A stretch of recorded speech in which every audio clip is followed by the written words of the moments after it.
السلام عليكم.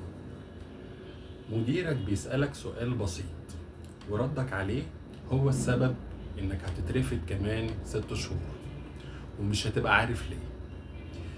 في 5 أسئلة لو جاوبت عليهم غلط انت بتمضي على قرار رفضك بنفسك. انا ياسر ودي الحلقة الأولى من ال3 سواقين. يلا نفتحهم. بص، جواك 3 سواقين بيتخانقوا على لسانك 24 ساعة. أول واحد الخواف، هدفه تعيش في أمان فبيقول حاضر ونعم علشان محدش يزعل. التاني العنيد، هدفه يثبت إنه صح فبيتخانق مع طوب الأرض. العاقل ده المدير بيرد لما تديله فرصة يفكر ثانية.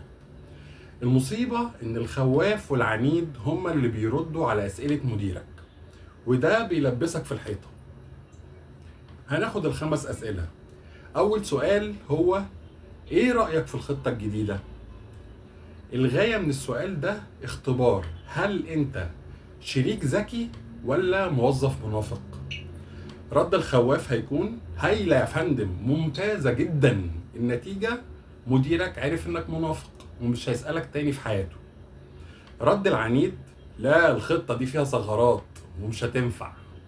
النتيجة مديرك عارف انك بتحرجه قدام الناس وهيلبسك في الحيطة في أقرب فرصة. رد العاقل الخطة قوية في جزء كذا وممكن نضيف عليها كذا علشان نضمن كذا، ايه رأي حضرتك؟ النتيجة بقيت شريك بيضيف قيمة مش عبء. السؤال التاني، ليه التاسك ده اتأخر؟ الغاية من السؤال ده اختبار هل انت مسؤول ولا ضحية؟ رد الخواف انا اسف جدا، غلطتي مش هتتكرر تاني. النتيجة شلت الليلة كلها ولو مش غلطتك وهتفضل كبش فدا. رد العنيد علشان فريق المبيعات ما بعتش الداتا في ميعادها.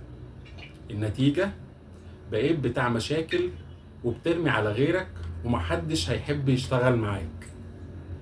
رد العاقل التأخير حصل بسبب نقطة كذا، أنا خلصت جزء كذا والخطة عشان نلحق الديدلاين هي كذا، موافق؟ النتيجة حولت المشكلة لحل وبقيت أنت راجل الأزمات. السؤال الثالث، تستحمل تاسك زيادة؟ الغاية من السؤال ده اختبار هل بتعرف تحط حدود ولا هتتحرق؟ رد الخواف اكيد يا فندم عينيا. النتيجة هتغرق في الشغل وهتجيب اخرك وتغلط وتترفد. رد العنيد لا انا مضغوط ومش فاضي. النتيجة بقيت مش متعاون وهتتركن في الترقيات. رد العاقل اقدر استلمه لو جالنا تاسك كذا اللي اولويته اقل او ممكن اسلمه يوم الخميس بدل التلات، تختار ايه؟ النتيجة بقيت محترف وبتدير توقعات مديرك وبتحمي نفسك. السؤال الرابع، شايف نفسك فين كمان 2 سنين؟ الغاية من السؤال ده اختبار هل عندك طموح ولا عايش وخلاص؟ رد الخواف في اي مكان في الشركة تختارهولي. النتيجة مالكش طموح فمش هيستثمروا فيك بجنيه. رد العنيد في مكان حضرتك على الكرسي ده.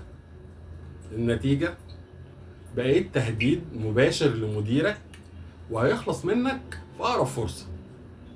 رد العاقل شايف نفسي ماسك مسؤولية كذا وبكون حليت للشركة مشكلة كذا، وإيه الخطوات اللي حضرتك شايفها توصلني هناك؟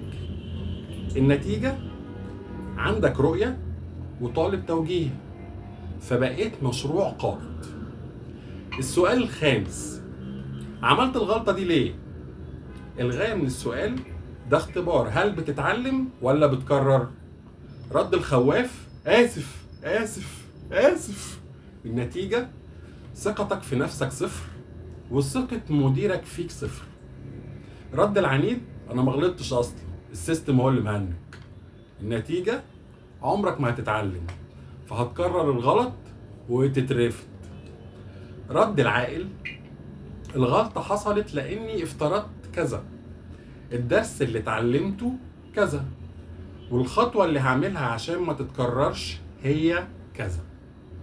النتيجة: بقيت الشخص اللي بيغلط وبيحل وبيتطور، وده اغلى موظف في الشركة.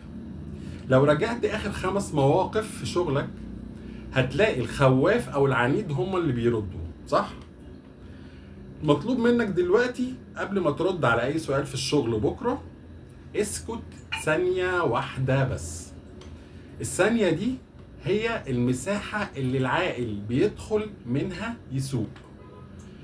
اكتب لي في الكومنتات انهي سؤال من 5 دول لبسك في الحيطة قبل كده، 1 ولا 2 ولا 3 ولا 4 ولا 5. ولو عايز تعرف ازاي تسكت الخواف ده خالص في 10 ثواني، اشترك في القناة وفعل الجرس، عشان الحلقة 2 اسمها كلمة واحدة بتخرس الخواف اللي جواك. سلام.